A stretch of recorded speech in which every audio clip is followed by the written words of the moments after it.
Yeah. That's more of a sort of, I suppose, a writing question. I mean, when I was, we called them the bookends, didn't we? The kind of wedding scenes, and because they bookended the start and end of every episode, so that was how we referred to them. And I realized quite quickly, probably at the end of episode 3, that these bookends need to change and surprise the audience again. It's more a kind of storytelling choice in a lot of ways. At the end of episode 2, we got that moment when Niall goes down the aisle and then he sees Albie turning, and that's where I felt like these bookends like achieved their artistic weight was when they did stuff that was surprising and shook up the timeline again and again and again.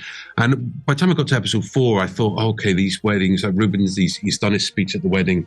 How do I twist this? How do I surprise it one more time? How do I find a way of turning it on his head? And then it came to me. I can't remember how it came to me, but I knew almost the second I thought, oh, what about if we reveal that now?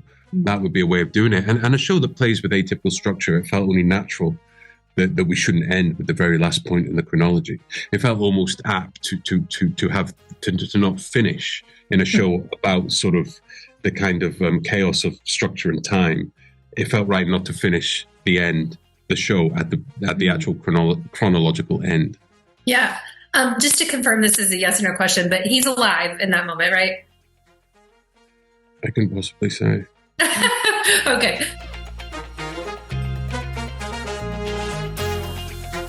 So I spoke to Jamie a little bit before we had a Zoom call before I started shooting when we were in prep, and we had a little bit of a conversation about Niall and how all the emotions he's feeling, how that manifests in his physicality, where the root of a lot of his actions come from, the relationship that he has with Ruben, the relationship he has with himself. So we had those conversations prior to me shooting, and then we spoke a little bit during my time shooting as well. And by the time it kind of passed over to those guys to do their thing, Jamie had kind of all the credits with him in terms of the work that he did and to carry that consistency of the character over. He had access to some of the footage that we shot, and he picked up on all the mannerisms, the accent. So it was really him that did all that work in terms of the character in Niall.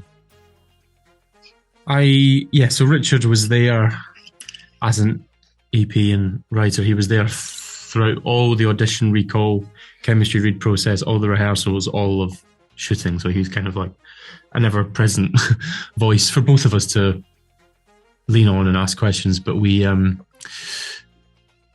was very clear with me that he didn't want to inhibit my performance or take away any of my spontaneity or finding those truthful nuances on set in the moment doing the scene. So he kind of let me do my thing to an extent, but I also had to do work to try and bring my voice a wee bit closer to his, try and find some of his inflections in the way that he speaks, but not take away from my own natural kind of spontaneity.